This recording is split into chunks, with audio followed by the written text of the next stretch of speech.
welcome. Thank you. I'm glad that you could join us today. I've told our audience about some of your company's most known products. What can you tell us about Lockheed Martin projects in Romania? Well, first of all, thank you for having me.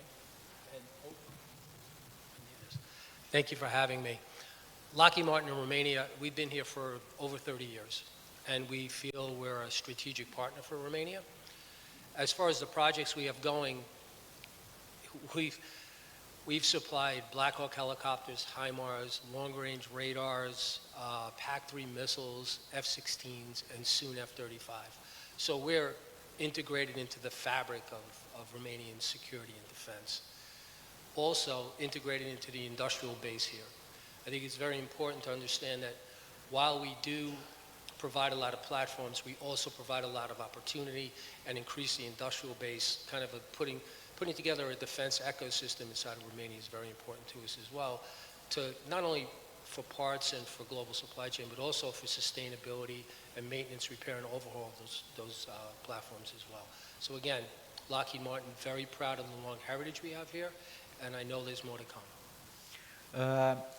Let's talk about F35 deal with Romania.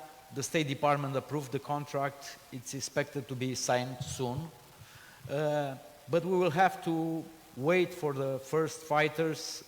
They will come to Romania only by 2030, I think. Why it takes so long?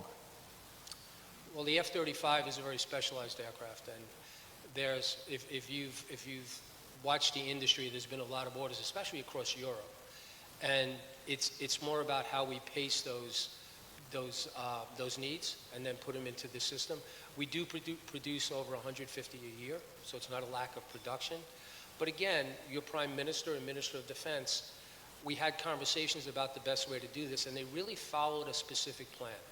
It was to get the F-16s that the previous speaker spoke about, get them in place, knowing how much life they had left in them because they were third-party assets, and then when to bring the F-35 in so that there's an overlap, and then when the F-16s go out of service, the F-35s will be fully up in service. And that time frame between signing of the contract, 5-6 years till you get the planes, 5-6 years of overlap, and then it's just F-35. So there was a real plan on how to do this.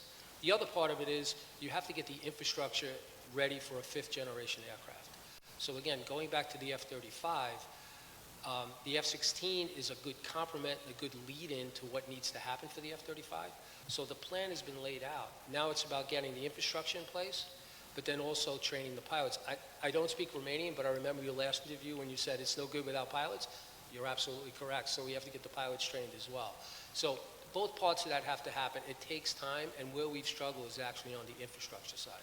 So the timing may sound like it's long, but it's actually exactly as we planned with the Minister of Defense and the Prime Minister.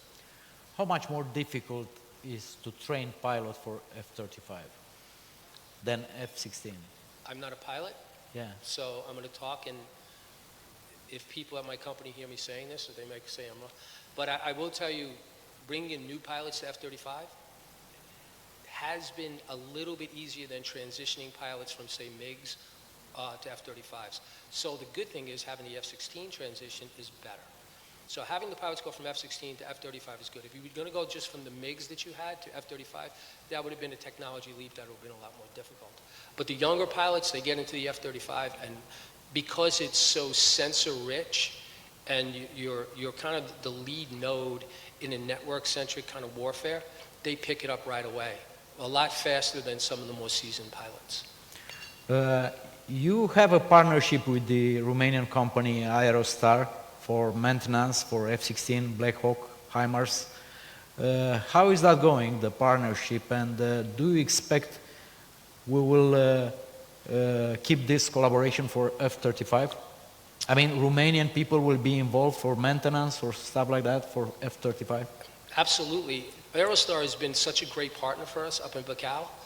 I go to Bacău so often. I really feel comfortable with the people they have working there, the amount of pride they have in what they do. I love doing business with them. Remember, they're the first Black Hawk S-70I facility in Europe. the certified F-16, and the first HIMARS facility as well. So this is a big deal for Lockheed Martin. And the idea that the F-35 comes in, it's just natural that they would be a partner in that as well. Every business we've given them and any work we've given them, they've done so well at. And again, it's building on the technology they're already working on that brings them to the F-35. So Black Hawk, HIMARS, F-16, F-35, it's just a natural progression to them. Okay, one last question. You've been all over the world. What do you feel about Romanian military? I think the leadership of the Romanian military is top notch. I think the interoperability with NATO is going to be very important, especially, you know, when you think about the Eastern Front and what's going on in the world now. Romania's status in NATO has been risen. Even the F-16 training facility that we developed here, it's a regional training facility. It's the first one we've done in Europe to support all of Eastern Europe F-16s. That's fantastic. That raises the level of Romania in NATO.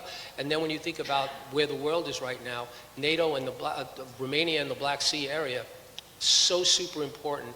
And I know in the United States and for Lockheed Martin, having Romania as a partner is very important, and we're very proud of the relationship we have with them. Thank you so much for being here today, and also for our partnership for Newsweek Defense Summit. And hope to see you soon again in Romania. You absolutely will. Thank you. Absolutely. Thank you so much. Thank you so much. Thank you. Take care.